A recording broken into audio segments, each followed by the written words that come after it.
आप ये क्यों नहीं बोल रहे कि मारने वाले ये बोल रहे हैं कि हमसे गलती हो गई, हमने अपने एक ब्राह्मण समाज के बच्चे गोली मार दी?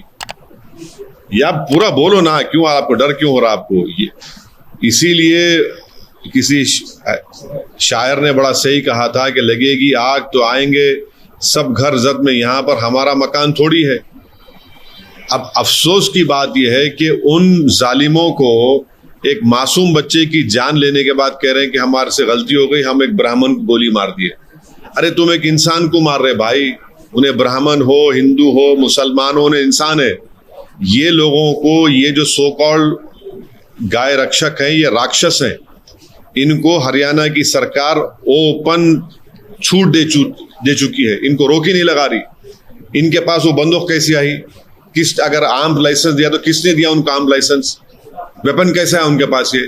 और कैसा वो किसी को रैंडमली कैसा रोक रहे हो? लोग रोड पे रोक रहे हो, बच्चा नहीं रोका, निकल गया, गोली चला दी ऊपर उसके ऊपर।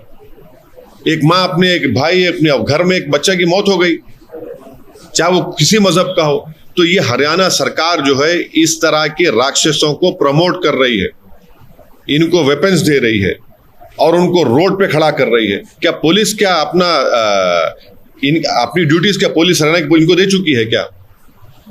दो बच्चों का जो जिंदा जला दिया गया था राजस्थान के, उसके बावजूद भी वो लोग इन तमाम विजिलेंटीज को कानून अपने हाथ में लेने दिया और जाने चली आ रही है लोगों की।